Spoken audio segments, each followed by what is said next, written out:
அனைத்து நல்லுள்ளங்களுக்கும் வணக்கம். நான் உங்கள் ரவிக்குமார். தினம் ஒரு தகவல் அடிப்படையில் ஜியோ பாலிட்டிக்ஸ் 3 விஷயங்கள், அதிரடி சம்பவங்கள். 1, வெனிசுலா, சொல்லவே தேவையில்ல.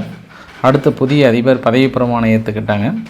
அமெரிக்கா நினச்சது நடக்குமா நடக்காதான்னு அவங்களுக்கே தெரியல. அதனால் அமெரிக்கா ட்ரம்ப் கிட்டத்தட்ட நானே டைரெக்டாக மானிட்டர் பண்ண போகிறேன்லாம் சொல்லிட்டார். அங்கே பரபரப்பு அடங்கவே இல்லை. 2வது கிரீன்லாந்து, பொண்ணும் என்னது தான் பண்ணும் என்னது தான் அப்படின்னு ட்ரம்ப் அவர்கள் தொடர்ந்து கிரீன்லாந்து இதுக்கப்புறம் யாரும் உரிமை கொண்டாட முடியாதுன்னு அறிக்கையாக இன்றைக்கி விட்டு தள்ளி இருக்கிறார். அவங்க சொல்லிட்டாங்க, ஐரோப்பா எங்கள் பாருப்பா நாங்களா நேட்டோ நாடை கழிச்சிட்டு போயிட்டே வந்துடுவோம் அப்படின்றாங்க. அடுடே சம்பவம் நம்மக்கிட்ட வந்துட்டீங்களே, நம்மளுக்கு இப்படி ஒரு இன்ப அதிர்ச்சி கொடுத்துருக்கீங்களேன்னு கொஞ்சம் எனக்கு சந்தோஷமான செய்தியாக இருந்தது. நேட்டோவை கலைச்சிக்கலாமா சொல்லுங்கள் அமெரிக்கா சொல்லுங்கள் அப்படின்னு கேட்டிருக்காங்க. சரி கலைச்சிக்கோங்க, ரொம்ப நல்லதுதான் அப்படின்னு நினச்சோன்னா அடுத்து ஈரான் ஆல்மோஸ்ட் நீங்கள் எதிர்பார்க்கலாம். அது கூடிய விரைவிலால் 1 மாதத்துக்கு அப்புறமா அப்படின்லாம் நீங்கள் டேட்டு டைமு அது நல்ல நேரமாக கெட்ட நேரமாக அப்படின்லாம் கேட்காதீங்க.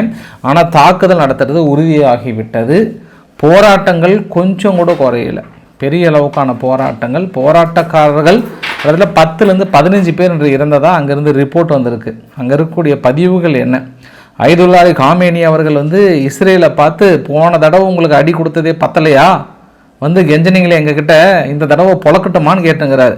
அப்போ இஸ்ரேல் என்ன பதிலளிக்க கொடுத்துருப்பாங்க. அப்புறம் அங்கே இருக்கக்கூடிய சம்பவங்கள் என்ன, மறுபடியும் ட்ரம்ப் அவர்கள் அங்கே ஈரானுக்கு ஒரு ட்விட்டை கொடுத்துருக்கிறார். அப்போ அந்த செய்தியை பார்க்கும்போதே உங்களுக்கு தெரியுதில்ல பரபரப்பு எவ்வளோ இருக்குன்ட்டு. வாங்க நண்பர்களே, ரொம்ப பரபரப்பாக உள்ள போகலாம் சம்பவ இடத்துக்கு. ஸோ வீடியோக்களை போகிறது முன்பு நீங்கள் நம்ம சேனலை சப்ஸ்கிரைப் பண்ணலாம். சப்ஸ்கிரைப் பண்ணிட்டாங்க, மறக்காம பெல் பட்டன் கிளிக் பண்ண ஆல் ஆப்ஷன்ஸ் கொடுங்க. வீடியோக்கள் போகலாம்.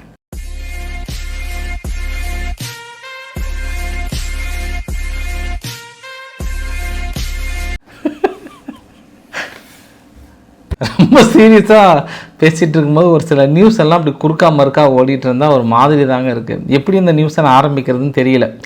அதாவது மாதிரி அப்படியே ஆனந்த சிரிப்பில் சொல்கிறதா இல்லை வேதனையில் சொல்கிறதான்னு தெரியல.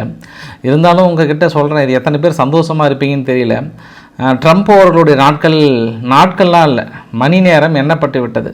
மேபி அவரோட ஆட்சியே நாளைக்கு கவிழ்வதற்கான வாய்ப்புகள் இருக்குது.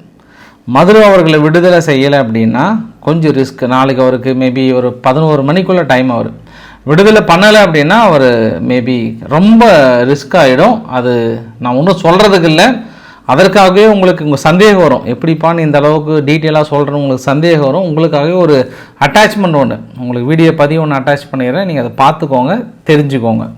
அன்பிற்குரிய தோழர்களே வணக்கம். வெனிசுலாவின் மீது அமெரிக்கா தாக்குதல் கொடுத்து அந்த நாட்டின் அதிபர் நிக்கோலஸ் மதுரோவையும் அவருடைய இணையரையும் கைது செய்து நாடு கடத்தி நியூயார்க்கில் வைத்திருப்பதாக தகவல் வந்துள்ளது. இது அநீதியானது. இந்த கேட்டுக்கிட்டீங்களா, ஆக்கிரமிப்பு எதிராக கஷ்டம் தான். இவர் நார்மலாகவே ஒரு குறி வச்சுட்டாருன்னு வச்சுக்கோங்களேன், அப்படிதான் ஏடிஎம்கே அரசு கவிழ்த்துட்டார். அதாவது மதுவுக்கு எதிராக போராட்டம் பண்ணி பாட்டு பாடிய கடைசியில் ஏடிஎம்கே ஆட்சி கவிழ்ந்துருச்சு. ஆனால் மது ஒளிஞ்ச பாடு இல்லை. அந்த மாதிரி ஒரு கையில் வைக்காத போராட்டமே இல்லை. இப்போ மது ஃபுல்லாக தமிழகத்தில் இல்லை, ஏன்னா அதற்காக தான் போராட்டம் பண்ணார். அடுத்தது இப்போ இவிஎம் பேனுக்கு வந்துட்டார். இப்போ இதுக்கப்புறம் இனி இந்தியாவில் இவிஎம் இருக்காதுன்னு நினைக்கிறேன் நான். அப்போ டைரெக்டாக இப்போ இங்கிருந்து எங்கள் அப்பாயின்மெண்ட்டு நேராக தமிழகத்துக்கோ இந்தியாவில் இருந்து அடிச்சிட்டா இருப்பேன். அங்கே இவர் ட்ரம்ப்புக்கே சவால் விட்டுருக்கிறாரு. இனி என்ன ஆக போகிறாரோ ட்ரம்ப் தெரியல. பாஸ் கொஞ்சம் சூதானமாக இருந்துக்கோங்க, எங்கள் ஆளுங்க களத்தில் இறங்குறாங்க. நாளைக்கு சென்னையில் வேறு போராட்டன்றாங்க, என்ன நடக்க போதோ தெரியல. மேபி மதுரை அவர்களை விடுதலை செய்ய போகிறாங்களா என்னன்னு தெரியல. இது ரொம்ப சீரியஸான விஷயம். நீங்கள் பாட்டு எதை சிரித்து வச்சிடாதீங்க, அப்புறம் மோசமாகிட்ட சூழலை. சரி, அடுத்து நம்ம ட்ரம்ப் அவர்கள்கிட்ட போயிடலாம். ட்ரம்ப் அவருக்கே ஒரே கன்ஃபியூஷனாக இருக்குது. என்ன தான் நடக்கும், நம்மளுக்கு சாதகமாக வருமா வராதா? ஏன் நம்ம நினச்சதெல்லாம் வெனிசுலாவுக்குள் நடக்கலை? மதுரா அவர்கள் கைது செய்யப்பட்டதுக்கப்புறம் பிரளயங்கள் வெடிக்கும், உள்நாட்டு கலவரங்கள் வரும், ஒன்றுமில்லாமல் போய்டும். நம்ம போய் சூதானமாக எல்லாத்தையும் திருடிக்கலாம்னு நினச்சா என்ன இப்படி நம்மளுக்கு வேட்டு வைக்கிறாங்களே பாருங்கள். இன்றைக்கி கூட போராட்டம் நடந்ததுங்க. நேற்று போராட்டம், இன்று போராட்டம். அவ்வளோ ஒரு அமைதியாக அப்படி சாந்த ஸ்வரூபமாக இருந்தேன். உண்மையிலே இது நான் பல வீடியோலாம் சொல்லியிருக்கேன். வெனிசுலா மக்களுக்கு ரியலி ஹெட்ஸ்அப் தாங்க. இந்த மாதிரி சூழ்நிலையில் நாட்டோட சொத்துக்கள் பாதுகாக்கப்பட்டு எந்த ஒரு பிசுறுமே தட்டாமல் அப்படியே கட்டுக்கோப்பா மதுரை அவர்கள் இல்லைன்னா என்னன்னு சொல்லிட்டு ஆட்சி கொண்டு போகிறாங்க பாரு. என் கண்ணு பட்டுடுச்சு, என்ன ஆக போதோ தெரியல. ஒருவேளை அமெரிக்கா என்ன செய்ய போகிறாங்கன்னு தெரியல. ஆனால் இன்ன வரைக்கும் அமெரிக்கா ரொம்ப ரொம்ப ஷாக்கிங்காக பார்க்குறாங்க. அப்போ அவங்க சொல்கிற அந்த கட்டுக்கதைகள் எல்லாம் அவங்களுக்கு எதிராகவே எகென்ஸ்டாக திருப்பிட்டுருக்கு. எல்லா வெஸ்டர்ன் பத்திரிகைகள்லாம் ராய்டர்ஸ், நியூயார்க் டைம்ஸ், இன்னும் நிறைய அது அந்த எக்ஸ்ட்ராத்தெல்லாம் நிறைய பத்திரிகைகள்லாம் இருக்காங்க. அப்படியே கங்கணம் கட்டிகிட்டு இருக்காங்க. வெனிசுலாவில் ஒரு சின்ன இன்சிடென்ட் நடந்துடாதா, ஏதாவது ஒன்று நடந்துடாதா, அப்படியே ஃபோக்கஸ் பண்ணி பயங்கரமாக பெரிய கலவரம் உண்டாகியது, அப்படியானது இப்படியானது, முடிந்தது வெனிசுலா அப்படின்ற மாதிரிலாம் எழுதுறதுக்கு தயாராக இருக்காங்க. ஆனால் நடக்கவே இல்லை, ஒன்றுமே நடக்கலை. நேற்று இரவு பாவம் அவங்க ட்ரோனே தெரியாமல் இந்த ஃப்ரெண்ட்ஸ் பட காமெடி மாதிரி அவங்க ஆளுங்களே சுற்றி அந்த மதுராவுடைய மாளிகை ஓடி ஓடி சுட்டுருக்குறாங்க. யாருங்க, நான் ரவிக்குமார் சோமு சேனலில், ஆர்கே சேனலில் சொன்னேன் இல்லையா, அவங்க ஆளுங்கன்னே தெரியாமல் மாளிகை சுற்றி துப்பாக்கி சூடு நடத்தியிருக்காங்க. இதை உடனே நேற்று இரவு ஊடகங்கள்லாம் ஆஹா முடிஞ்சது, தரைப்படை நுழைந்தது, சிவில் வார் ஆரம்பித்துலாம் சொன்னாங்க. ஒன்றுமே நடக்கலை பாஸ். ரொம்ப அமைதியாக போயிட்டுருக்கு வெனிசுலாவில். அதனால் அவர் கொஞ்சம் என்ன பண்ணிட்டாரு, இனிமேல் நான் பர்சனலாக நான் வெனிசுலாவை நான் ரன் பண்ணிவிட்டு அங்கே என்னென்னலாம் பாசிபிள் இருக்கோ நான் இதுக்கப்புறம் தனிப்பட்ட உத்தரவுகள் நான் கொடுக்குறேன்ட்டா. இதுக்கப்புறம் இவர் தான் வெனிசுலானுடைய துணை அதிபர். நீங்கள் பார்க்குறீங்களா, இவர் தான் புதிய உடையை உடுத்தி கொள்வார் இதுக்கப்புறம். யாருங்க, அமெரிக்காவோட ஸ்டேட் செக்ரட்டரி மார்க்கோ ரூபியோ அவர்கள். மொத்தம் ஒரு 3 பொறுப்பாளர்களை கொடுத்துருக்கிறார். State of war Peter Hegseth அவர்கள், அப்புறம் மார்க்கோ ரூபியோ அவர்கள், ஒயிட் ஹவுஸ்னுடைய டெப்டி சீஃப் ஸ்டீபன் மில்லர். இவங்க தான் இதுக்கப்புறம் வெனிசுலாவுக்கான சார்ஜ். வெனிசுலாவில் எந்த நிகழ்வும் நடத்தினாலும் என்ன பண்ணாலும் அதுதான். இப்போ ட்ரம்ப் அரசாங்கத்துக்கு பெரிய அளவுக்கு வருமானம் இப்போ அங்கேருந்து திருட முடியல. இப்போ வேறு ஏதாவது தான் ஆட்டையை போட்டு திருடி இருக்கலாம். இப்போ அதனால் அடுத்த கட்ட திட்டம் என்ன அப்படின்னா, அவர் மதுரோ அவர்களுடைய கிரிப்டோ ரிசர்வ் ஆல்மோஸ்ட் 6 லட்சம் பிட்காயினுக்கு மேலே இருக்குன்ற மாதிரி சொல்லியிருக்காங்க. முழுமையாக ஒட்டுமொத்த பிட்காயினில் கிட்டத்தட்ட 3% மேலேன்னு சொல்லியிருக்காங்க. பெரிய அளவுக்கான மணி, ஆல்மோஸ்ட் அவங்களுடைய பணத்தில் 60 பில்லியனுக்கு சமம். இதை நம்ம ஆட்டையை போட்டு திருடிட்டோன்னா ரொம்ப ஈஸியாக போயிடும். அவங்க ஏற்கனவே சுவிட்சர்லாந்து என்ன பண்ணிட்டாங்க, மதுரோனுடைய சொந்தக்காரங்க, அண்ணன் தங்கச்சிங்க, மாமன் மச்சனை யாராவது அங்கே அக்கௌண்ட் ஓப்பன் பண்ணி தான் நாங்கள் ஆட்டையை போட்டு திருடிக்கிறோம் அப்படின்ட்டு நேற்று உத்தரவு கொடுத்துருந்தாங்க. இப்போ இவங்க சொல்லிட்டாங்க, இப்போ அமெரிக்காவுக்குள்ளே கூடி பேசிக்கிறாங்க. இப்போ மதுரோனுடைய ஒட்டுமொத்த பிட்காயினை சீஸ் பண்ணிடலாமா, நம்ம வந்து எடுத்துக்கலாமா, திருடிடலாமா, ஏதாவது ஒன்று முடைக்கிடலாமான்னு பலிய திட்டங்களை வந்து போட்டுட்ருக்காங்க. கடைசியில் என்ன சொல்லுவாங்க, இது எல்லாமே அந்த வருமானத்தை கூட பெருமையாக பேசிப்பாங்க. இப்படி திருடிட்டு வர வருமானத்தை கூட ரொம்ப பெருமையாக பேசுகிறதுக்கு வாய்ப்புகள் இருக்குது. இதையெல்லாம் தாண்டி ஆயில் கம்பெனிஸ் கிட்ட ஒரு மீட்டிங் ஒன்று அரேஞ்ச் பண்ணியிருக்காங்க நாளைக்கு. இந்த மீட்டிங்ஸில் வாங்கப்பா எல்லாருமே வந்து கலந்துக்கோங்க அப்படின்னு சொல்லியிருக்காங்க. ஒரு சில மிக முக்கியமான ஆயில் நிறுவனங்கள்லாம் வந்து நான் கலந்துக்கிறேன்ற மாதிரி வந்து சொல்லியிருக்காங்க. இன்னும் ஒரு சில முக்கியமான ஆயில் நிறுவனங்கள்லாம் வந்து இல்லை நம்மளுக்கு எதுக்கு டேஞ்சர், ஏன்னா பொலிட்டிக்கல் சுச்சுவேஷன் கரெக்டாக இல்லை, நம்ம பாட்டுக்கு போயிட்டு வேறு ஏதாவது மாறிச்சுன்னா நாளைக்கு முன்னப்பண்ண ஏதாவது வருமா, இல்லை அரசாங்கம் என்ன சொல்ல போகிறாங்கன்னு தெரியல. ஆனால் அமெரிக்கா வந்து ட்ரில் உறிஞ்சி எடுப்பதற்காக எண்ணெய் நிறுவனங்களை கூப்பிட்டு கொண்டு இருக்கிறார்கள். அதனால் கொஞ்சம் பிசிறு தட்டிடுச்சு இப்போ. ஏன்னா அவங்களுடைய கோரிக்கை என்னப்போ, அமெரிக்காவோட கோரிக்கை என்ன, மதுரோ அவர்கள் அங்கே போதைப் பொருளை உங்கள் நாட்டுக்குள்ளே கடத்துறாரு, ட்ரக் கார்ட்டலோட டைரெக்டாக லிங்க் வச்சுக்கிட்டு அனுப்பிட்டுருக்கிறார். அப்போ உங்களோட வாண்டட் லிஸ்ட் யார், மதுரோ அவர்கள் மட்டும்தான், வெனிசுலா கிடையாது. அவர் நீங்கள் கடத்திட்டு போயிட்டீங்க, மறுபடியும் வெனிசுலாவில் ஆட்சி நடந்துகிட்ருக்கு. உண்மையாக பார்த்தா, நியாயம் நீதி நேர்மையாக பார்த்தா நீங்கள் விட்டுருக்கணும், வெனிசுலாவை விட்டுறணும் நீங்கள். அதுக்கப்புறம் நீங்கள் எல்லை பகுதியில் பாதுகாப்பு கொடுங்க, போதைப் பொருள் வராமல் எடுக்கிறது உங்களோட பொறுப்பு. அதையும் விட்டுட்டு மறுபடியும் நீங்கள் எண்ணெய் நிறுவனங்களுக்கெல்லாம் பேச்சுவார்த்தை நடத்துகிறேன், நீங்கள் ஒரு முக்கிய பொறுப்பாளர் நியமிக்கிறேன், ஆட்சியாளர்கள் என்னை கேட்காம எந்த முடிவும் எடுக்கக்கூடாது நீங்கள் மிரட்டுறது வந்து நிஜமாகவே நீங்கள் மதுரா வேணுன்றதுக்காக தான் வெனிசுலா மீது நடத்தணும்னு வெளியே சொல்லிடாதீங்க. எங்கள் பக்கத்து வீட்டு பாட்டி கூட கண்ணு அந்த ட்ரம்ப்பை கொஞ்சம் வாயை மூட சொல்ல கண்ணு அப்படின்னு என்னை வந்து திட்ட ஆரம்பிச்சிடும். போதும், உங்கள் பொய் டேஸ் எல்லாம் போதும். ஏன் அப்படின்னா இன்றைக்கி வெனிசுலா வந்து ஐநாவில் இவங்க போதை மருந்து தடுப்பதற்காக இந்த தாக்குதல் அல்ல, முழுக்க எங்கள் நாட்டில் இருக்கக்கூடிய ரிசோர்ஸ் அப்புறம் அவருடைய ஜியோ பாலிட்டிக்ஸுக்காக தேவைப்படுது. அதற்காக மட்டும்தான் இந்த தாக்குதல். ஆண்டோனியோ குட்ரஸ் அவர்களுக்கு பயங்கரமான கோபம் வந்துச்சு. அமெரிக்கா நீங்கள் பண்ணுறது கொஞ்சம் கூட சரியில்லை, இது வந்து மற்றொரு நாட்டோட சுதந்திரத்தில், மற்றொரு நாட்டினுடைய அரசியல் அமைப்பில் தலையிடுவது என்பது சர்வதேச சட்டங்களுக்கு எதிரான தனது கடும் கண்டனத்தை தெரிவித்துக் கொள்கிறேன், முடிச்சிடும் அமெரிக்கான்ட்டாங்க. அவ்வளோதான். உடனே இந்த பக்கம் வடிவேலு பாசிலாம் கிளம்பு ஐநா கண்டனம் தெரிவிச்சிருச்சு. அப்படி தான் நான் என்ன பண்ண முடியும் பாஸ், ஐநா கண்டனத்தை தூக்கி எங்கே போட்டுக்கிறத சொல்லுங்கள். இல்லை நீங்களே சொல்லுங்கள், இதனால் ஏதாவது நயா பைசா பிரயோஜனம் இருக்குது? இருந்தாலும் இப்போ அவங்க அந்த பக்கம் சீனா தான் குய்யோ முயோன்னு கத்திட்டு இருக்கு. நான் பேச்சுவார்த்தை நடத்த தயாராக இருக்கேன், அமெரிக்காவுக்கும் வெனிசுலாவுக்கும் கொஞ்சம் ஸ்மூத்தாக போகலாம். இது கடுமையான கிட்டத்தட்ட இது ஒரு திருட்டுத்தனம். என்னென்ன பேச முடியுமோ எல்லாத்தையும் பேசியிருக்காங்க. ஐநாவும் அமெரிக்கா எகென்ஸ்டாக இருக்குது. நிறைய நாடுகள் அமெரிக்காவுக்கு எகென்ஸ்டாக தீர்மானமும் கொண்டு வந்திருக்காங்க. இது எல்லாமே சக்ஸஸ் தான். இருந்தாலும் என்ன பண்ணுறது பாஸ், ஐநாவாவது டேஸ் ஆகுதுன்ட்டு போயிட்டு இருக்கிறாங்க. அவங்க என்ன பண்ண முடியும்? அவங்களை கூப்பிட்டு அமெரிக்கா இங்கே வா, உங்ககிட்ட கொஞ்சம் பேச்சுவார்த்தை நடத்தினேன், ஏய் அப்படின்ட்டு போகிறாங்க. ஐநாவே இப்போ அந்த கண்டிஷன் தான் இருக்குது. என்னங்க பேச முடியும்? ஒன்றும் பண்ண முடியாதுங்க. அங்கே தாதாங்க, உலக தாதா. அவங்க யாரும் எதிர்த்து ஒன்றும் பேசுறதில்ல. கொஞ்ச நாள் குய்யமையோன்னு கத்திட்டு அப்படி ஒதுங்கிட்டு போயிட வேண்டியதுதான், வேறு வழி இல்லை. ஐநா கிட்ட ஒரே ஒரு கேள்வி தான். இதே சம்பவத்தை உக்ரைன் மீது ரஷ்யா செய்ததற்காக ரஷ்யா மீது பொருளாதார தடையை முடுக்கி போட்டீர்களே, இதே தடை அமெரிக்கா மீது போட முடியுமா? இதுதான் இங்கே கேள்வி. ரஷ்யா செய்தது தப்பு, ஓகே, போட்டுட்டீங்க பொருளாதார தடை. இன்னொரு நாட்டை அபகரிப்பது என்பது குற்றம்.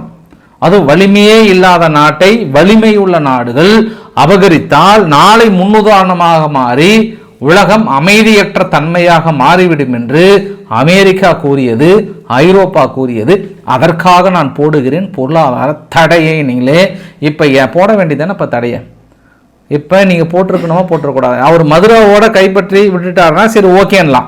அடுத்ததும் டார்கெட் வைக்கிறாங்களே, ஏன் இதே ஐரோப்பா வீரப்பா பொங்கி எழுந்து கேட்க முடியல? இதுதான் இங்கே கேள்வியே. இப்போ அவங்கவுங்களுக்கு ஒரு பிரச்சனை, இந்த பிபிசிக்கு ஒரு பிரச்சனை. யார் இந்த பிபிசி பத்திரிகை ஒரு பிரச்சனை, ராய்டர்ஸுக்கு ஒரு பிரச்சனை. இப்போ அமெரிக்கா மதுரா அவர்களை கடத்திட்டு போனதுக்கப்புறம் முன்பு இருந்த செக்யூரிட்டி கொஞ்சம் குறைஞ்சதுனால 14 ஆயில் டேங்க் பிரிக்ஸ் கூட்டணியில் உள்ள நாடுகள் பிரேசில், ரஷ்யா, சீனா, இந்தியா பிளஸ் மெக்சிகோ எல்லாம் தொடர்ந்து மறுபடியும் அங்கே எண்ணெய்களை கொண்டு சென்றிருக்கிறார்கள், கப்பலில் போயிட்டு இருக்கு அப்படின்னு பிபிசி ஆராய்ஞ்சு இப்போ அமெரிக்காவுக்கு ரிப்போர்ட் கொடுத்துட்டு இருக்காங்க. அதான் பாரு, அவங்களுக்கு ஒரு பிரச்சனை, பிபிசிக்கு ஒரு பிரச்சனை. அது எப்படி அந்த 16 கப்பல் அங்கிருந்து போகலாம், அது எப்படி, அதனால நம்ம கொஞ்சம் ரிப்போர்ட்டை போட்டுடலாமா அப்படின்னு இப்போ அமெரிக்காவும் கொடுத்துட்டு இருக்காங்க. இல்லை அமெரிக்கா தான் வாட்ச் பண்ணாமல் இருப்பாங்களா? இருந்தாலும் மெக்சிகோவும் ரொம்ப ஸ்ட்ரிக்டாக சொல்லிட்டாங்க. ஏன்னா எங்கள் நெக்ஸ்ட் டார்கெட் ட்ரக் கார்ட்டலுக்கு எதிராக மெக்சிகோவுக்குள்ளே நாங்கள் தாக்கல் நடத்துகிறோன்னு சொன்னும்போது ஒரு பிராந்தியத்துக்குள்ளே இந்த மாதிரி நேரடியாக மிரட்டி அந்த பிராந்தியத்தை அடிப்பணிய வைப்பது, அவங்க சுதந்திரத்தில் தலையிடுவது என்பது ஒருபொழுதும் நாங்கள் அனுமதிக்க மாட்டோம் அப்படின்னு கிளாடியா ஷென்பம் அவர்கள் பயங்கரமாக சொல்லியிருக்காங்க. இருந்தாலும் கொஞ்சம் ஃபெயர் இருக்கும். ஆனால் எனக்கு தெரிஞ்சு எல்லை பகுதியில் தொடர்ந்து அமெரிக்காவுடைய ட்ரோன் உளவு விமானங்கள் பறந்து கொண்டே இருக்கிறது. ட்ரக் கார்ட்டல்களை முழுமையாக அப்சர்வ் பண்ணிகிட்டு இருக்காங்க. எங்கே போகிறாங்க, எங்கே வராங்க, எங்கே தங்குறாங்கன்றது. அடித்தாங்கன்னா ஒரே அடிக்க போகிறாங்க. மெக்சிகோவுக்குள்ளார ட்ரக் கார்ட்டல் இருக்கக்கூடிய முக்கிய இடங்கள் மீது தாக்குதல் நடத்துவதற்கான வாய்ப்புகள் பிரகாசமாக தென்படுகிறது. மேபி வெனிசுலாவில் தாக்கல் நடத்தினாங்கல்ல, அதே மாதிரி ஒரு கொஞ்சம் அட்டாக் பண்ணுற வாய்ப்புகள் பெரிய அளவுக்கு அப்சர்வ் பண்ணிட்டு இருக்காங்க. இது அங்கே இருக்கக்கூடிய முழுமையான தகவல். அங்கிருந்து அப்படியே இங்கே வந்துட்டான். இன்னைக்கு அமெரிக்கா இந்த மாதிரி ட்விட்டர் எல்லாம் அடிக்கடி போட ஆரம்பிச்சிட்டாங்க. ட்ரம்ப் ரொம்ப வெரி சீரியஸாக இருக்கிறாராம். கிரீன்லாந்து நேஷனல் செக்யூரிட்டி ரீசனுக்காக அவர் hemisphere will not allow our security to be threatening. கண்டிப்பாக எங்கள் செக்யூரிட்டிக்கு த்ரெட்டனாக இருக்கக்கூடிய எங்கள் ஹெமிஸ்பியரை நாங்கள் விட்டு கொடுக்க மாட்டோம். அதனால் பொண்ணும் என்னது தான், பண்ணும் என்னது தான், கிரீன்லாந்து என்னது தான், அந்த டென்மார்க்கு என்னதான்ற மாதிரி தலைவர் சொல்லிட்டார்.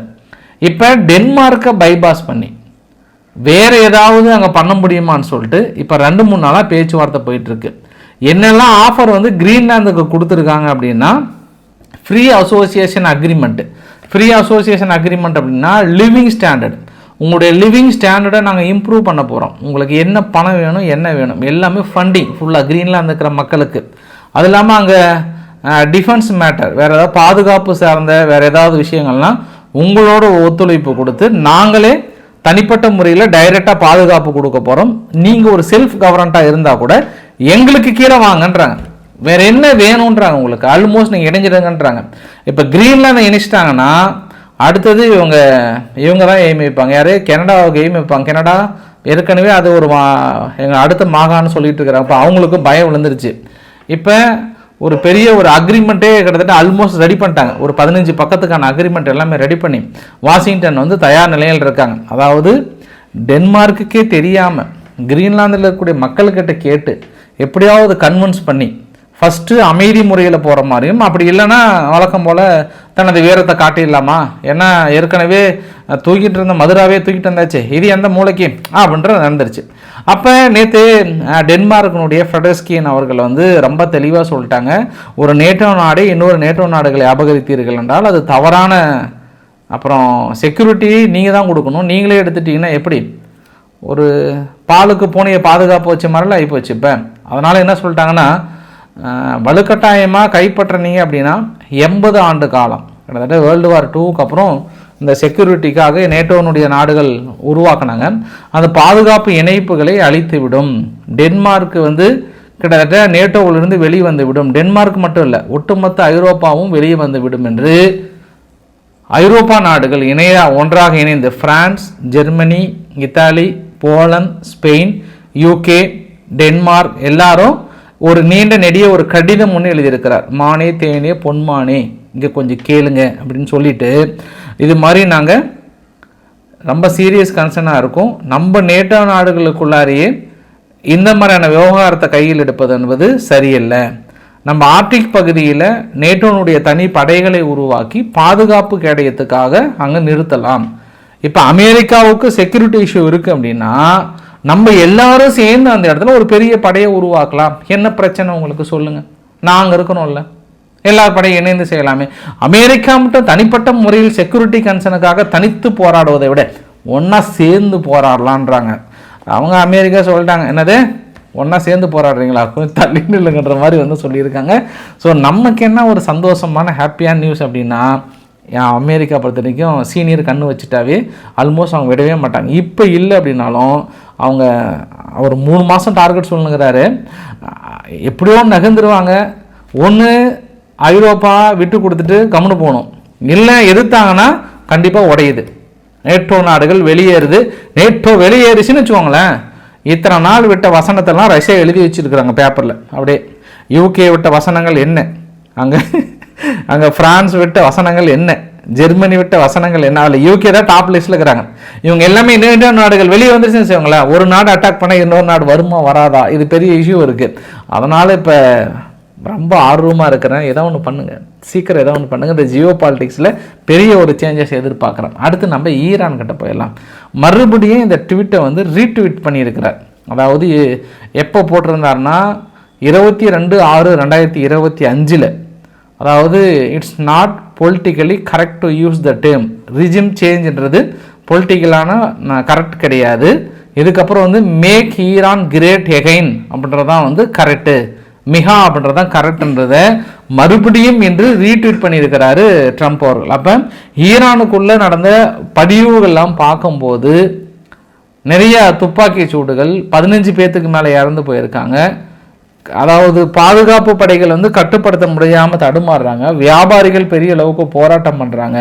இன்றைக்கி சுப்ரீம் கோர்ட் என்ன சொல்லிடுச்சுன்னா முடிச்சுடுங்கன்றாங்க, போராட்டத்தை முடிங்க, இன்னையே இழுத்தடிச்சிட்டு இருக்கேன்னாங்க. அரசாங்கம் ஒரு படி மேலே போயிட்டு ஒவ்வொருத்தருக்கும் மாதம் $7 அளவுக்கு உங்களை மந்த்லியே நாங்கள் கொடுத்துட்றோம், அதாவது இன்னும் ஒரு எப்போ இந்த பொருளாதார சூழ்நிலை என்ன சரியாகுதோ அது வரைக்கும் நான் உங்களுக்கு $7 கொடுக்கவும் தயாராக இருக்குன்ட்டாங்க. அப்போ இந்த அறிவிப்புகள்லாம் தாண்டி போராட்டங்கள் குறைந்திருக்கிறதா என்றால் கொஞ்சம் கூட குறையல, போராட்டங்கள் ரொம்ப அதிகமாகிடுச்சு. நாளுக்கு நாள் வந்து ஃபஸ்ட்டெல்லாம் என்னென்னா அமைதியான போராட்டமாக இருந்தது, இப்போ 4 இடத்துல போராட்டம் நடந்தாலும் அது வன்முறை தளமாக மாறுகிறது. இவங்களும் ஒரு தடவை வந்து துப்பாக்கி சூடெல்லாம் நடத்துகிறாங்க, அவங்களும் பதிலுக்கு ஒரு சில துப்பாக்கிலாம் வைத்திருக்காங்க, ஒரு சில ஆயுதங்களை அவங்களும் கையில் வைத்திருக்காங்க. ஒருத்தருடைய இறுதி ஊர்வலத்தில் கிட்டத்தட்ட தெஹ்ரான்லேருந்து ஒரு 530 கிலோமீட்டர் தள்ளி அவங்க பார்த்திங்கன்னா அங்கேயே ஒரு சில குழுக்கள்லாம் ஆயுதங்களும் வைத்திருக்கிறது. அதனால் இனி ஈரானுக்குள்ளார அமைதி கொண்டு வர முடியாத தவிக்க போகிறதா அப்படின்றது ரொம்ப ஒரு கேள்விக்குறியாக இருக்குது. அதனால தான் ஐதுல்லா அலி காமேனி அவர்கள் 1/6/2026 6/1 என்ன 1/6 பாருங்க, இப்போ 6/1 இன்னைக்கு வந்து ஒரு ட்விட்டர் போட்டிருக்கிறார், நீங்களே பாருங்கள். எனிமி வந்து எதிரிகள் நம்மக்கிட்ட ஃபஸ்ட்டு என்ன கேட்டாங்க, அந்த 12 நாள் யுத்தத்தில் எப்படியாவது இந்த போரை நிறுத்திக்கலாம் அப்படின்னு மெசேஜ் பண்ணாங்க. நாங்கள் இதுக்கப்புறம் உங்ககிட்ட ஃபைட்டே பண்ண மாட்டோம், அஃப்கோர்ஸ் அப்படின்னு சொன்னாங்க. ஆனால் தீங்கிழைக்கக்கூடிய மெலிசியஸ்னால் தீங்கிழைக்கக்கூடிய எதிரிகள் எப்போதுமே டிசைசிவாக பொய் தான் சொல்கிறாங்க, அவங்கள நம்பக்கூடாது. அதுதான் பவர் ஆஃப் ஈரானியன் நேஷன் அப்படின்ற மாதிரிலாம் வந்து போட்டிருக்கிறாரு.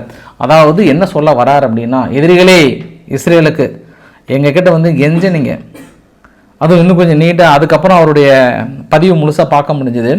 அதுவும் இஸ்ரேல் என்ன பண்ணாங்களாம், யார் ஈரான் சொன்னது, இந்த மாதிரி 12 நாள் யுத்தத்தில் ஈரான் அடிக்கிற அடி எங்களால் தாங்க முடியல, செவிலிகள்லாம் கிழிஞ்சு போச்சு.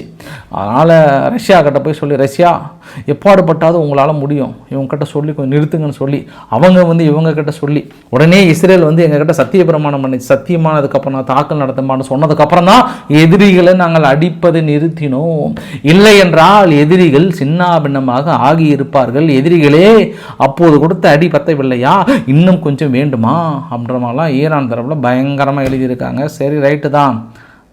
அப்போ நான் என்ன பண்ணுறேன், அந்த கோட்டை வந்து அழிச்சிடுறேன். நீங்கள் வெற்றி, இஸ்ரேல் வெற்றியா ஈரான் வெற்றியான்னு அழிச்சிட்டு மறுபடியும் முதல்லேருந்து ஆரம்பிங்க, பார்த்துக்கலாம், என்ன அப்போ தான் கரெக்டாக இருக்கும்னு நினைக்கிறேன் நான். இல்லையா, நீங்கள் என்ன சொல்கிறீங்க? இவங்களே வெற்றி அவங்களும் வெற்றின்றாங்க, முதல்லேருந்து ஆரம்பிச்சுக்கிட்டா தான் இது கரெக்டாக இருக்கும்னு நினைக்கிறேன். நாளைக்கு இஸ்ரேல் அறிவி போகிறோம், இல்லையே ஈரான் யாரை பார்த்து கெஞ்சனிங்க, நீங்கள் தான் அமெரிக்கா கிட்ட கெஞ்சனிங்கன்னு அவங்க ஒரு பக்கம் நாளைக்கு அறிக்கை வரும்னு நினைக்கிறேன். அதனால் நம்மளுக்கு எதுக்கு வம்பு, பார்க்கலாம். ஆனால் இனி கொஞ்சம் ரொம்ப குயிக் பீரியட் எடுக்கிறாங்க. பட்டு நான் பர்சனலாக ரெக்வஸ்ட் வைக்கலான் இருக்கேன், இந்த பொங்கல் முடிகிறதையும் கொஞ்சம் தள்ளி வைங்க ப்ளீஸ். கொஞ்சம் நிறைய இன்டர்னல் வேலை, பர்சனல் வேலை, பொங்கல் செலிப்ரேஷன்லாம் இருக்குது, அதை முடிச்சுட்டு ஆரம்பித்தாங்கன்னா சரியாக இருக்கும். அந்த சமயத்தில் நம்மளை பொங்கல் கூட வைக்க முடியாமல் இப்படி பொங்க வச்சிடாதீங்க இஸ்ரேல் அண்ட் ஈரான். கொஞ்சம் கூல் டவுன் பொறுமையாக இருங்க, உங்களுக்கான காலங்கள் கனியும். பிப்ரவரி மார்ச்சில் குறை, அது வரைக்கும் கொஞ்சம் மிரட்டல்லே போயிட்டுருங்க. ஆனால் ஈரானுக்குள்ளார போராட்டங்கள் என்பது ஓயவே இல்லை. இந்த சந்தர்ப்பத்தை இஸ்ரேல் பயன்படுத்த பார்க்கிறது. இன்னும் ஒரு தகவல், அதிகாரப்பூர்வ தகவல், நேற்று இரவு அமைச்சரவையில், இஸ்ரேலுடைய அமைச்சரவையிலும் எதிர்க்கட்சிகளும் ஒன்றாக இணைந்து ஈரான் மீது தாக்கல் நடத்துவதற்கான ஒப்புதலை வழங்கிவிட்டது. எவ்வளோ சீக்கிரம் வழங்க முடியுமோ அவ்வளோ சீக்கிரம் வழங்கியிருக்காங்க. அதற்கான ஆயத்த பணிகளை துரிதமாக்கி இருக்கிறது. இறுதியாக இன்று காலையில் கூட ரஷ்யாவிலிருந்து திடீரென்று ஒரு இராணுவ விமானம் வந்து இஸ்ரேலில் டெல்லவியூவில் வந்து பேச்சுவார்த்தை நடத்திட்டு போயிட்டுருக்கு. அது மேபி அது எதற்காக என்னன்னு தெரியல, ஆனால் நம்ம சீரியஸாக பார்க்கலாம். அமெரிக்கா இதுக்கப்புறம் என்ன சொல்ல போகிறாங்க, அந்த போர் விமானங்கள்லாம் வந்து நம்ம மத்திய தரைக்கடல் வந்து உக்காந்தாதான் நம்ம தாக்குதலுக்கான அறிகுறியாக நம்ம பார்க்க முடியும். அது வரைக்கும் இல்லை. பட் இப்போதைக்கு ஒப்புதல் கொடுத்துருக்காங்க. பிரிட்டிஷனுடைய பாராளுமன்றத்தில் கூட ஈரானை கண்டித்து, ஏன்னா பிரிட்டிஷனுடைய சிட்டிசன் 2 பேர்த்த பிடிச்சி வச்சுக்கிட்டாங்க. ஈரான் என்ன பண்ணுறாங்க, நிறைய பேர்த்த கைது பண்ணாங்க. கிட்டத்தட்ட நீங்கள் மட்டும் 1200 பேர்த்த கைது பண்ணியிருக்காங்க. அதில் ஒரு 8 பேர் மேலே மொசாத்தோட லிங்க் இருக்குது. அவங்க மெசேஜ் எல்லாம் நாங்கள் செக் பண்ணோம், அவங்க வீட்டில் ஆயுதங்கள் இருக்குது, அது இருக்குன்னு சொல்லிட்டு அவங்களே பேச வச்சு, ஆமாம் இந்த மாதிரி மெசேஜெலாம் நான் ஃபார்வேர்ட் பண்ணேன், எனக்கு அவங்க கிட்டேருந்து காசு வந்தது, இவங்க கிட்டேருந்து காசு வந்தது, நான் வந்து மொசாத் ஏஜென்ட்டு தான் அப்படின்ற மாதிரிலாம் அவர் பேசி அந்த வீடியோவை வெளியிட்டு, லே மொசாட் ஏஜென்ட்டுகளே நீங்கள் அவ்வளோதான் முடிக்க போகிறீங்கன்ற மாதிரி சொல்லியிருக்காங்க. இப்போ வீதியில் இறங்கி போராடுகிறவர்கள் அனைவரும் மொசாத் ஏஜென்ட்டா அப்படின்ற இந்த இடத்துல ஒரு கேள்வியை வைத்து கொள்ளலாம். ஏன்னா வழக்கமாக இது எல்லா நாடுகளும் ஃபாலோ பண்ணுற ஒரு யுக்தி அது. இப்போ ஐரோப்பாவுக்குள்ள ஏதாவது நடந்ததுன்னா அது ரஷ்யா தான் காரணம்னுவாங்க. நம்ம தமிழகத்தில் இங்கே ஏதாவது ஏற்று பேசிட்டுனா நீ வந்து சங்கியான்னுவாங்க. இல்லை ஒட்டுமொத்தமாக இந்தியாவை ரொம்ப புகழ்ந்து பேசுகிறா நீ சங்கியானுவாங்க. அந்த மாதிரி அங்கங்கே ஒரு டேர்ம்ஸ் ஒன்று வச்சுருக்காங்க. அந்த மாதிரி ஈரானுக்குள்ள ஒரு டேர்ம்ஸ் என்னன்னா, அவங்க வந்து மொசாத் அப்படின்னு பிடிச்சி வச்சுருக்காங்க. பார்க்கலாம். இன்றைக்கி திடீர்னு ஸ்வீடன் ஓடி வந்து ஸ்வீடனுடைய டெப்டி பிரைம் மினிஸ்டர், நாங்கள் கண்டிப்பாக ஈரானுடைய சுதந்திரத்திற்காக எந்த எல்லைக்கும் நாங்கள் செய்யவும் தயாராக உள்ளோம், உதவி செய்யவும் தயாராக இருக்குன்னு சொல்லியிருக்காங்க. உங்களுக்கு என்ன திடீர்னு பிரச்சனைன்னு தெரியல, திடீர்னு ஓடி வந்து நாங்கள் கடுமையாக உதவி செய்கிறோன்றாங்க. அடிஷ்னலாக இஸ்ரேலுடைய ஃபாரின் மினிஸ்டர் எங்கே போயிருக்கிறார், சோமாலியா லேண்டுக்கு போயிருக்கிறார். சோமாலியா லேண்டுக்கு போயிட்டு பெரிய பலத்த வரவேற்பு கொடுத்துருக்கிறது. சோமாலியா லேண்ட் கொஞ்சம் கொஞ்சமாக கவனம் பெற்று வருகிறது. இன்று கூட Kenya, Morocco, Ethiopia, UAE, India கிட்டத்தட்ட அனௌன்ஸ் பண்ண போகிறதா கேள்விப்பட்டேன். அதாவது சோமாலியா லேண்ட் தனி நாடுக்கான அங்கீகாரம் கொடுப்பதற்கான வாய்ப்புகள் இருப்பதாக கேள்விப்பட்டேன். ஸோ கவனத்தை பெரிய அளவுக்கு திரும்பி இருக்குது. அவங்க எதிர்பார்க்குறது அமெரிக்காவை எதிர்பார்க்குறாங்க. பார்க்கலாம். நேற்று வெஸ்ட் பேங்குக்குள்ளார இஸ்ரேலை எதிர்த்து அந்த பிர்சிட் அப்படின்ற ஒரு யூனிவர்சிட்டியில் போராட்டம், அந்த போராட்டத்தில் துப்பாக்கி சூடு நடத்தியிருக்கிறது இஸ்ரேல். 2 பேர் இறந்து போனதாகவும் 41 பக்கம் வந்து இன்ஜூர்ட் ஆனதாகவும் வந்து சொல்லியிருக்காங்க. ஆனால் அடிஷ்னல் இன்னொரு நியூஸு கிட்டத்தட்ட 4ஆம் தேதி நடந்தது. இந்த நெதன்யாகு அவர்களை விசாரிக்கிற ஒரு கரப்ஷன் கேஸ் விசாரிக்கிற மிகப்பெரிய அரசாங்க ஜட்ஜஸ் ஒருத்தர் வந்து கார் ஆக்சிடெண்ட்டில் இறந்து போயிட்டாராம். ஆனால் அப்படி இப்படின்னு இஸ்ரேலுக்கு எதிரான ஊடகங்கள் என்ன சொல்கிறாங்கன்னா, இது அவருக்கு எதிரான வழக்குகளை இழுத்தடிப்பதற்காக மொசாத் அங்கேயே வேலை செஞ்சிச்சான்ற மாதிரி சொன்னாங்க. அப்படின்னா எதிர்க்கட்சிகள்லாம் கேள்வி கேட்டிருப்பாங்கன்னாரும் யாருமே கேள்வி கேட்கல. ஒருவேளை சிஐஏ பூந்து வேலை பண்ணிட்டாங்களா என்னன்னு தெரியல. ஆனால் இல்லை, அது நிஜமாகவே ஆக்சிடென்ட் தான், நீங்கள் வந்து வேறு எதையும் தொடர்பு படுத்தாதீங்கிற மாதிரி சொல்லியிருக்காங்க. இது இஸ்ரேலில் ஒரு கூடுதல் தகவலை அவங்கக்கிட்ட சொல்கிறேன். ஏன்னா நெதன்யாகு அவர்களை வந்து இந்த கரப்ஷன் கேஸ் வந்து பெரிய ஒரு இழுப்பறியாக போயிட்டுருக்கு. அமெரிக்கா நேரடியாக ரெக்வஸ்ட் கொடுத்தாங்க. அப்பயும் அவ்வளோ நீதி நியாயம் நேர்மை தான் எங்களுக்கு முக்கியம், அடிக்கடி நாங்கள் நாட்டாம படத்தை பார்க்குறோம் அப்படின்னு இஸ்ரேல் தரப்பில் ரொம்ப தெளிவாக இருக்கிறாங்க. அதனால் மேபி சம்மந்தப்பட்ட அந்த அரசாங்க ஜட்ஜஸ் வந்து இறந்து போனதுனால ஏதாவது சம்மந்தம் இருக்குமான்ற மாதிரி வந்து சொல்லியிருந்தாங்க. நீ கத்தார் போயிட்டு அமெரிக்கா கிட்ட பேச்சுவார்த்தை நடத்துகிறாங்க. இஸ்ரேல் கிட்ட இஸ்ரேல் என்ன தான் உங்களுக்கு பிரச்சனை, காசாவில் மனிதாபிமான அடிப்படையில் இருக்கக்கூடிய உதவிகளை ராஃபா எல்லை பகுதியில் விடுங்க, கொஞ்சம் விட்டு கொடுங்க அப்படின்ற மாதிரி வந்து கேட்டிருக்காங்க. அது இஸ்ரேலுக்கு என்ன சொல்ல போகிறாங்கன்னு தெரியல. பட் கத்தார் பேச்சுவார்த்தை நடத்திட்டு இருக்கன்ற மாதிரி சொல்லியிருக்காங்க. ஸோ ஃபைனல் இந்த வீடியோ நிறைவு பகுதியில் ரஷ்யானுடைய ஆயில் லிப்ஸ்டிக் அப்படின்ற ஒரு ரீஜியனில் 3வது தடவையாக பெரிய அளவுக்கு உஸ்மான்ற ஒரு டவுனில் எண்ணெய் கிணறு மீது தாக்கல் நடத்தியிருக்காங்க. யார்? இஸ்ரேல். இஸ்ரேல்னு வருது பாருங்கள், உக்ரைன். அது இல்லாமல் ஒரு 930 கிலோமீட்டர் தள்ளி 570 மைல்ஸ் தொலைவில் அங்கே ஒரு பெரிய தாக்கல் நிகழ்த்தியிருக்காங்க. பாரிஸில் இன்றைக்கி வந்து பெரிய கூட்டம் அமெரிக்கா சார்பாக வந்திருக்காங்க. ஜெலன்ஸ்கி போய் இறங்கிட்டாரு, மும்மூர்த்திகளும் இணைஞ்சிட்டாங்க. அடுத்து அமைதி பேச்சுவார்த்தையில் என்ன பண்ணலாம், என்னெல்லாம் ரஷ்யாவுக்கு ப்ரெஷர் கொடுக்கலாம் அப்படின்னு இனி பெரிய அளவுக்கு முடிவெடுக்க போகிறாங்க, பேச்சுவார்த்தை நடத்த போகிறாங்க. இல்லை பேச்சுவார்த்தைலாம் ஒன்றுமே கிடையாது. நீங்கள் என்னத்தை கூடி முடிவெடுக்க போகிறீங்க? ரஷ்யா எல்லைப்பகுதியை விட்டு வெளியே வரணும், மன்னிப்பு கேட்கணும், அப்புறம் நடந்த இதுக்கு வந்து அவங்கக்கிட்ட திருடின பணத்தை நாங்கள் செலவு பண்ணோம், அதெல்லாம் ரஷ்யா கொடுக்கணும். இதுதான் நீங்கள் சொல்ல போகிறீங்க, வேறு என்னத்தை நீங்கள் சொல்ல போகிறீங்க? இது ஆகுமா ஆகாதான்னு தெரியல. ஆனால் இந்த தடவை அமெரிக்கா வந்து ரஷ்யாவுக்கு ப்ரெஷர் கொடுத்து அதனுடைய வணிக ஒப்பந்த நாடுகளான இந்தியாவுக்கும் பெரிய ப்ரெஷர் கொடுக்குன்ற ஒரு மிரட்டலும் கொடுத்துருக்காங்க. எல்லாம் கரெக்டு தான் மும்மூர்த்திகளே. அடுத்த உங்கள் நாட்டை பேசுகிறதோ உங்கள் நாட்டை பாருங்கள். நீ ஜெர்மனி நேற்று கூட ஆய்வறிக்கை சொன்னாங்க, அங்கே இருக்கக்கூடிய மக்கள் 58% மேலே மக்கள் வந்து வாழ்க்கை செலவுகள் ரொம்ப அதிகமாகிடுச்சுன்றாங்க. மிகப்பெரிய தலைவலி, சம்பாதிக்கிறது ஃபுல்லாக செலவுக்கு போயிட்டு நெகட்டிவில் போகுதுன்றாங்க. இதுக்கு முன்னே இந்தியாவிலேருந்து போனவங்கலாம் ஜெர்மனியில் சம்பாதிச்சவங்க சேமித்தாங்க, இங்கே திருப்பி ரிட்டர்ன் பணம் அனுப்புனாங்க. ஆனால் இப்போ அப்படி இல்லை, அங்கே வாழ்க்கையை ஓட்டுறதே பெருசாக இருக்குது. வேலை நம்மளுக்கு நிரந்தரமாக இருக்குமான்றது கேள்விக்குரிய. அங்கே பாருங்கள் பாஸ், உங்கள் சொந்த நாட்டை பாருங்கள், அதுக்கப்புறம் அங்கே போகலான்றது ஒரு கூடுதல் தகவல். இன்றைக்கி ஸ்வீடன் அவங்க எல்லை பகுதியில் ஒரு 3 பேர் பக்கம் மீன் பிடிச்சிருக்காங்க. என்னலே எங்கள் மீனை பிடிக்கிறீங்கன்ட்டு கழுத்தை போய் பிடிச்சிருக்காங்க. அப்புறம் பார்த்தா ரஷ்யாவுக்காக உழவு வேலை பார்த்தவங்களாம் பொடிலே சண்முகம் அவங்கன்னு சொல்லிட்டு பிடிச்சி ஜெயிலில் போடுங்கன்னு சொல்லிட்டு பிடிச்சி ஜெயிலில் போட்டு அவங்கள வந்து விசாரணை பண்ணிகிட்ருக்குறோம் அப்படின்ற மாதிரி வந்து சொல்லியிருக்காங்க. இது கூடுதல் தகவல். ஃபைனலாக கிளைமேக்ஸில் சீனாவை பார்த்து ஜப்பான் ரொம்ப ஸ்ட்ரிக்டாக சொல்லிட்டாங்க. இந்த மாதிரி சீனாக்கிட்ட வாங்குகிற டியூவல் யூஸ் ஐட்டம், அதாவது டியூவல் யூஸ் ஐட்டம் அப்படின்னா ஒரு சில ப்ராடக்ட் வந்து எலக்ட்ரானிக்ஸுக்கு யூஸ் ஆகும், மிலிட்டரி பர்பஸ்க்கு யூஸ் ஆகும். அந்த மாதிரி டியூவல் பர்பஸில் இருக்கோட இறக்குமதியில் நிறுத்துங்கன்ட்டாங்க. இதுமாரி சீனாக்காரங்கனால டென்ஷனாக இருக்குன்ட்டாங்க. டக்காச்சி அவர்கள் டக்குன்னு முடிவு எடுக்கிறாங்க. இந்த டக்குன்னு முடிவு எடுத்ததுனால நிறுத்துங்கன்ட்டாங்க. அதனால் அவங்க தென்கொரியா பேசினாலும் சரி, யார் பேசினா எனக்கு பிரச்சனையே கிடையாது. எனக்கு என்னைய பொறுத்தது ரொம்ப ஸ்ட்ரிக்ட் ஆஃபீஸர்னு சொல்லி டக்காச்சி வந்ததுக்கப்புறம் சீனா மீது இருக்கக்கூடிய அடுத்தடுத்த தடைகளை விரிவுபடுத்தி கொண்டிருக்கிறார்கள் அப்படின்ற மாதிரியும் அங்கே அசர்பைஜானுடைய தலைவர் ஆலியா அவர்கள் என்ன சொல்லிட்டாருன்னா, அமெரிக்கா வந்து வெனிசுலா மீது கை வச்சதுனால நீங்கள் எல்லாம் அப்படி இப்படின்னு பேசுகிறீங்க, ஆனால் அப்படியே வளன்னு கொள்ளணும் வரலாற்று சிறப்புமிக்க ஒரு அமைதி ஒப்பந்தத்தை ஏற்படுத்தியிருக்கிறார். எனக்கும் அர்மீனியாவுக்கும், எங்களுக்கும் அசர்பைஜானுக்கும் அர்மீனியாவுக்கும் எவ்வளோ பிரச்சனை, அந்த ஜெங்சார் காரிடர்லாம் இது வரைக்கும் நான் வாழ்க்கையில் தீர்க்குவோமான்னு தெரியாது, ஆனால் ட்ரம்ப் அவர்கள் தலையீட்டினால தீர்த்து கொடுத்துருக்குறார். அப்படி ஒரு மகான் அவர். அந்த மகானை போயிட்டு நீங்கள் அப்படி இப்படின்னு சொல்கிறீங்க இல்லையா, நான் இன்றைக்கி அந்த மகானுக்கு சப்போர்ட் பண்ணுறேன் அப்படின்னு சொல்லிட்டு ஒரு வணக்கத்தை போட்டிருக்கிறாரு. அதனால் அந்த மகானுக்கு எனக்கு ஒரு வணக்கத்தை வச்சுட்டு இந்த வீடியோ பதிவு முடிச்சுக்கலாம்னு நினைக்கிறேன். நான் பிடிச்சிருந்தால் லைக் பண்ணுங்கள், ஃப்ரெண்ட்ஸை ஷேர் பண்ணுங்கள், சப்ஸ்கிரைப் பண்ணுங்கள். விக்மார் சோம்பு சேனல். நன்றி, வணக்கம்.